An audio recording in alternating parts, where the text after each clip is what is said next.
We have been learning about starting our seeds indoors, and now it's time to set them out into the garden. If we take a little care and harden them off and get them ready for the outdoor environment before we plant them in the garden, we will have a lot better luck getting them to live and thrive. So let's talk about sunburn. Have you ever gone outside on a spring day in your shorts and sunburned the heck out of your legs? Well, that exact same thing happens to our plants. When they're indoors, they're not used to the UV rays. We take them outside, we plant them, and they turn white and then they die. So I'm sure a lot of you have experienced that. So in order to prevent that, what we want to do is harden off our plants. And as far as I know, they haven't made any sunscreen for plants, so we'll have to do it the old-fashioned way. So it takes 4 to 7 days to properly harden off a plant that has been either grown in the house or even the ones that you buy at the nursery and bring home to your garden. So let's take a look at an ideal hardening off schedule for your plants. Okay, here's an ideal hardening off schedule, so follow it the best that you can. So on day 1, you want to set the plants out in an area that is free of wind and warm, above 60 degrees Fahrenheit. And the plants, put them in a place where they'll only get 2 hours of sunlight. The plants can stay out as long as it is warm, wind-free, but then make sure after the 2 hours that they're in the shade. You want to be sure to check the water frequently, as the plants have a tendency to dry out fast when they're set outdoors. Okay, on day 2, set the plants out for 3 hours in the sunlight and a slight breeze, and be sure that the temperature is still warm. On day 3, set the plants out in the sun for 4 hours and see if you can find a breezy area, but you still want them out during the warmth of the day. On day 4, set the plants out for 5 hours in the sunlight and a light breeze, but not windy, and set them out earlier in the day so they get some cool air. On day 5, you want to leave the plants out all day long in the breeze and in the sun, but you want to be sure to check the water. The plants may need to be watered more than once a day. A nice way to get around this is I put my plants in a shallow dish of water and just let them wick up all the water they want during the day. On day 6, you can leave the plants out all day and all night if it is above freezing, so they should be fairly tough by now. On day 7, the plants are ready to plant in the garden, but if a frost is predicted during the next 7 days, make sure that you cover your plants.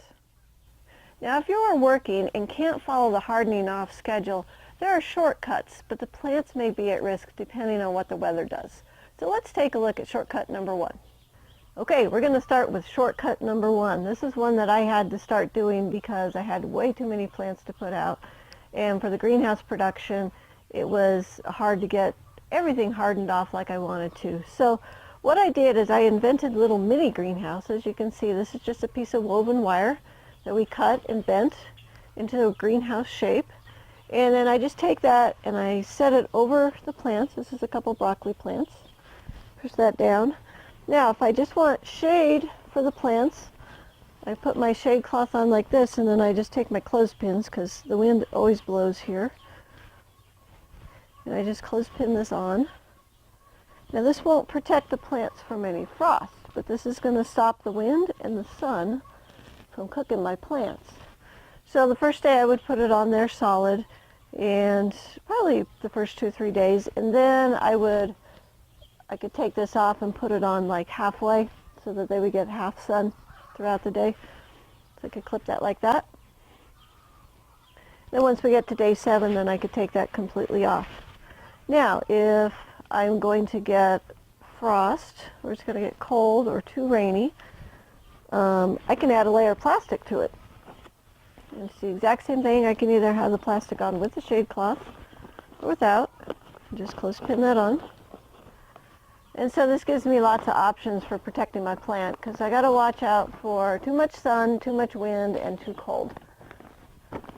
And so there you go. It's just a little mini greenhouse. Comes right off, and it's a great way to harden off your plants and a great protector. Okay, let's go on to shortcut number 2. Okay, here's shortcut number 2. This is what's called a wall of water. These are amazing things. They are a plastic sheet with these little pockets in between that you fill full of water, and they protect your plant when you plant them out. So basically the way it works is you get a bucket, you're going to set that in your garden, you're going to put the wall of water around it, and then you're going to get your garden hose. You're going to pop these open and you're going to fill a little bit on this side and then do one on the opposite side. I learned that the hard way. You need to kind of do opposites so it doesn't fall over. Okay, and you want to go around and you want to fill all these up at least 2/3 to 3/4 of a way. The lower down the water, the more the top will close and the more protection you're going to get from frost.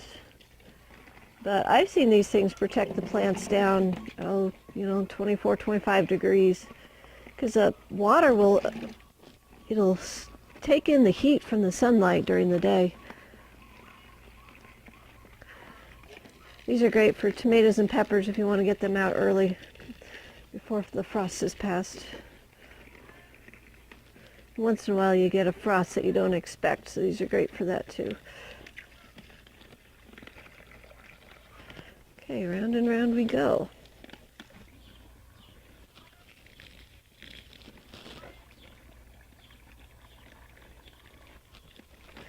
Okay, so once you get mostly the way around, then you just want to take your bucket out, and that's going to collapse down in like that to protect the plant.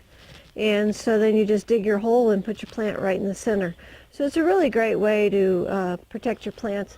But once you take this off, you're done for the season, you pull that off, then the plant's going to need hardening off a little bit. So you need to be careful about when you pull that off, and you may have to put some shade cloth on the plant because this acts just like a greenhouse, which will protect the plant from the UV rays.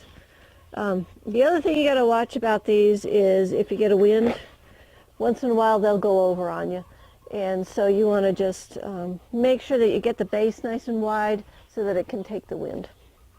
Okay, this other one that I have here, it's kind of along the same idea but a little different model. This is called an aqua dome, and this also you just fill the dome with the water, and it gives the plant the same protection because the water will absorb the heat during the day.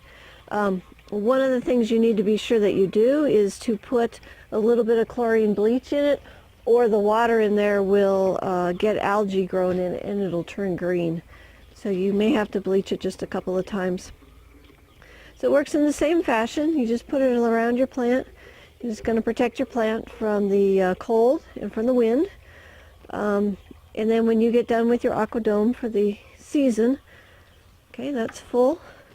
When you take that off the plant, then your plant is also going to need just a little bit of hardening off from the sun. So use your shade cloth to protect it from the sun. So anyhow, that's shortcut number 2. Let's go to shortcut number 3. So shortcut number 3 is the most riskiest. And what that is you're just going to watch the weather forecast, and you're going to look for 3 or 4 or 5 cloudy days in a row. And you're going to go ahead and plant your plants out, hope that it's rainy and cloudy and not windy, and they're just on their own to see how they do. Now here in Colorado, where we have such intense sun because of our elevation, we can even burn our plants on a cloudy day. So it doesn't work too good for us here at our elevation. But some of you people along the coast where you know that you're going to have a week's worth of cloudy days, you can watch the forecast, go ahead and plant your plants out, and then hope the forecast doesn't change. So that's shortcut number 3, very, very risky. But there is one other thing that I want to show you, and it is our easy trellis, and this is what we use in our abundance garden to protect our plants. And so we're going to go over to one of the abundance gardens and take a look at the easy trellis. Okay, here we are in our abundance garden, and I want to show you what we're using to protect our plants. So we can use this when we first put them out, or we can use it throughout the season depending on the wind, the sun, and the temperatures. So this is our easy trellis. This is made out of PVC pipe, no tools required, so awesome. If you want the instructions for this, you can go to our website, www.thelivingfarm.org.